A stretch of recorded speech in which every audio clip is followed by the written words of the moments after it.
What's up, everybody? Welcome to this week's episode of Merricks Garage, my YouTube channel where I detail the build, the destruction, the rebuild, and the trips that I take with my K5 Blazer. I've had this truck since high school. It has been through a tremendous amount of changes, the majority of which I've documented here on this channel. If you are a fan of trucks, if you're a fan of wrenching, if you're a fan of family time and trips and four-wheeling, you are in the right place. I got a good episode today where I finish up the rear bumper on the truck. The fuel cell is in, the bumper's on and painted. I've started to do some minor cage work, and we get to drive it. Let's go! Merricks Garage. I did love my DIY 4x gauntlet bumper. It was great. One drawback that I had with it was my visibility at the back was always compromised with carrying a full-size spare back there. The Tiregater, while taking some room in the back of the truck, does give me a ton more visibility, especially when the rear seats are down and I can look out through the back of the tailgate and see where I'm backing into something, things like that. Really stoked on how this came out. But listen to this LS. I love this motor. It's pretty much stock too.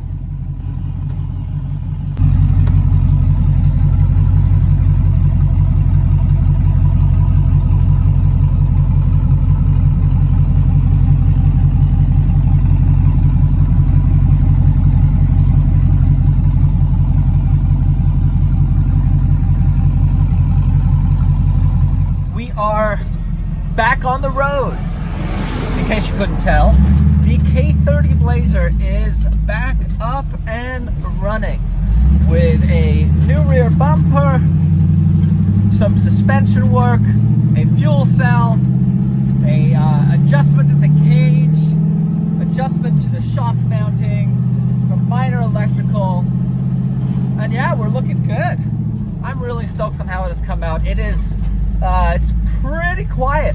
There's quite a few little squeaks, but that is to be expected with a solid mount and, you know, a body that's been through the war. But in terms of rattles and clunks and anything like that, nada. So I am stoked. I made the difficult decision to pull the rear bumper off after I had it on there the first time, just because I knew my welds were going to be a lot cleaner and it's going to be a lot easier to do.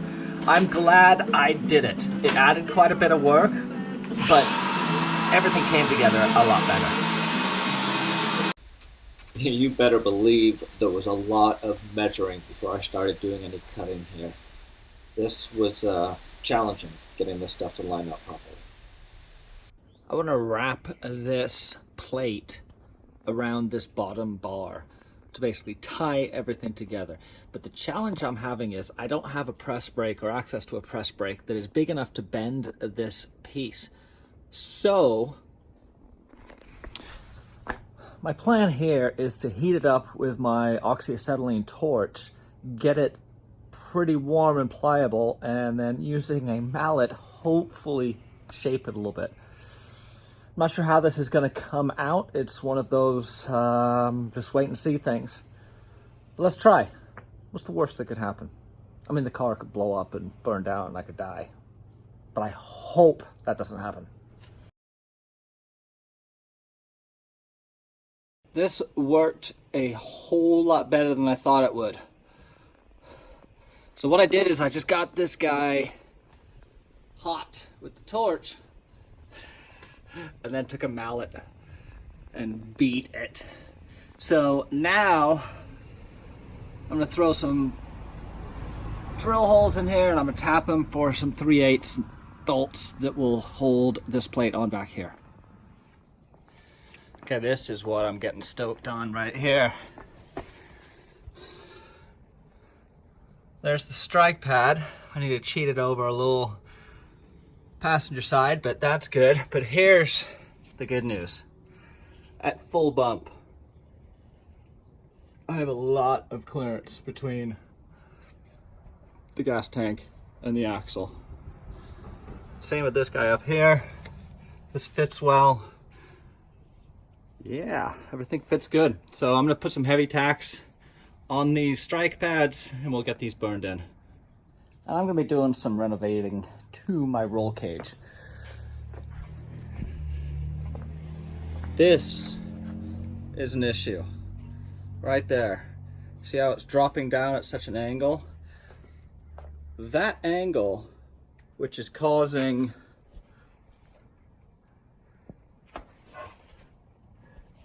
this bump stop to be a little crooked. I'm going to cut right there and see if that frees up the frame underneath before we commit with welding to all this. As you work your way from front to back, my fabrication skills improve. Now, I know this isn't perfect. I know there's guys out there who are going to want to critique it. But the fact that I did this myself, I got these notches to fit so well, both sides look very similar to each other in terms of symmetry, and the overreaching goal aesthetically was met, is a win in my book. I was stoked on this guy. I was really worried about the notches and making sure that things were going to line up properly. I didn't want to spend all this time doing this amazing bumper bracket just to have the wrap bars be all cattywampus and just make it not look good. So having it line up, having the notches work, and having the proportions good, it was a good day. Waiting on a new hub for this side as it was stripped out and irreparable. I'll show you the damage there in a bit, but you can see I've got everything painted. Gotta get the shocks back in.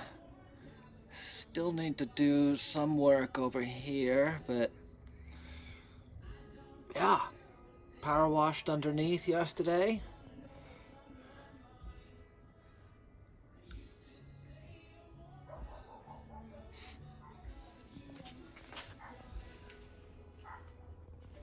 Stoked on how this has come out.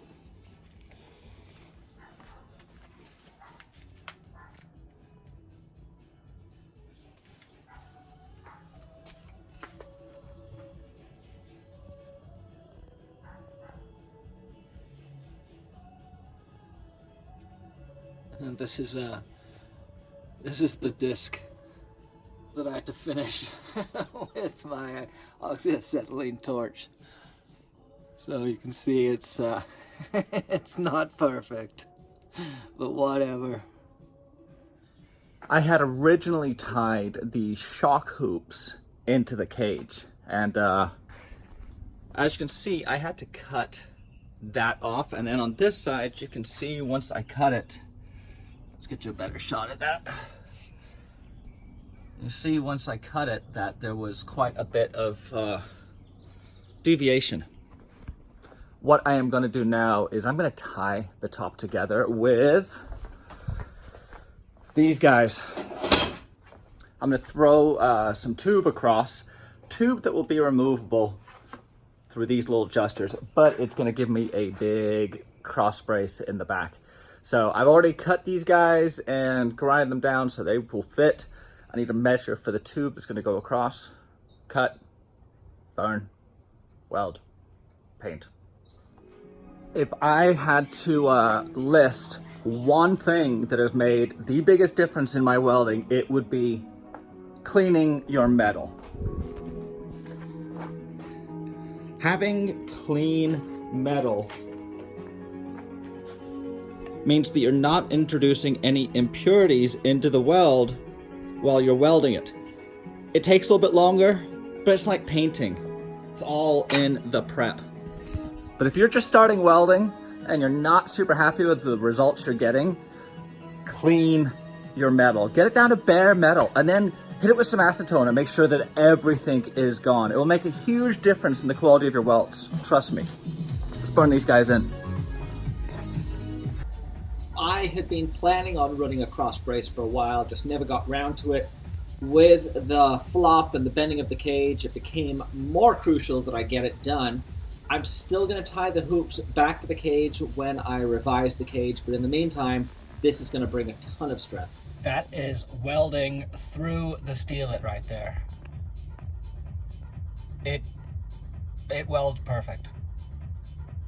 That is an awesome discovery. I know they advertise it. I didn't really believe it, but there's your testimony right there.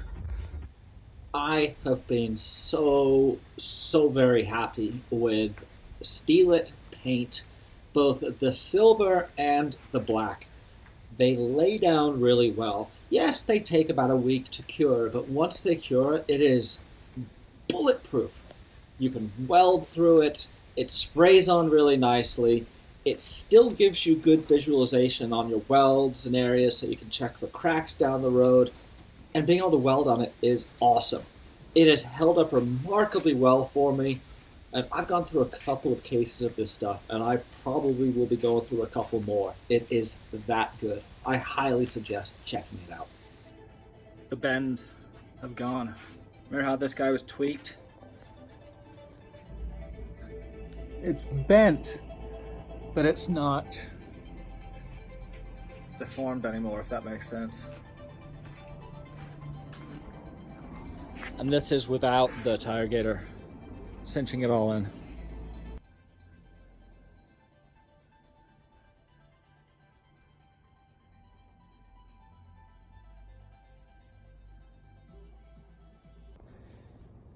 This is the hub that I pulled off my 14 bolt full floater.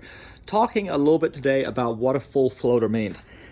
It means that the axle shaft, which is right here, is held onto the hub through these bolts right there. That's the hub flange. I mean, that's the axle flange that bolts into these guys right here. This hub is good. I cleaned out all of these. I chased them all yesterday, and as you can see, everything's looking great. Here, not so much. You can see it's actually starting to break through right there. Can we?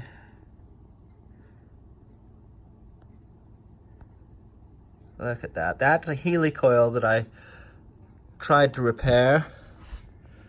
Oh, there's one that's actually broken.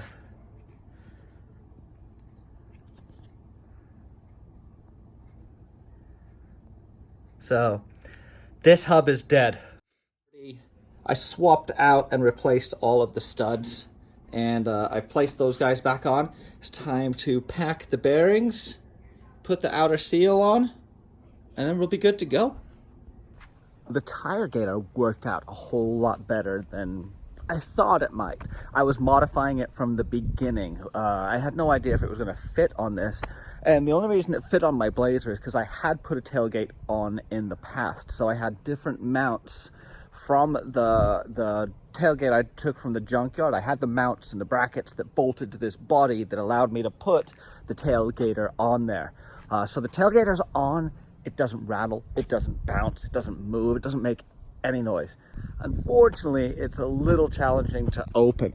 These pins, these clef pins that you insert, you see my holes don't line up perfectly.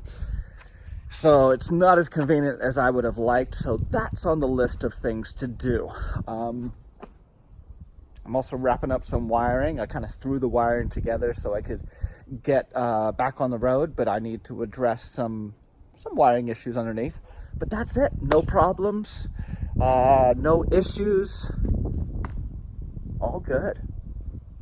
Stoked.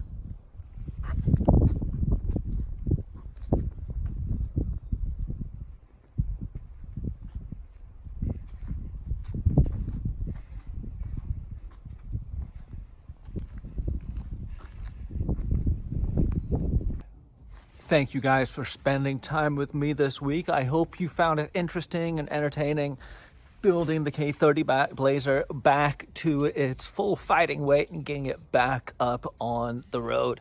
I can't wait to get on some trails. Got the rest of summer ahead of me, and starting to cook up some ideas. So stay tuned for that. If you have not already clicked that subscribe button, go ahead and click that. I put up a video pretty much every week. You'll get notified of all my new postings, of my new videos. I've also got some serious backlog of videos. So if you haven't checked out some of my earlier videos, go check this one out right here. It's from when I finished the front links the first time. When I just got the front links in, I went out to Gorman here in Southern California and tested out on their four-wheel drive skills course all the articulation and everything associated with the front four links. It was a good time.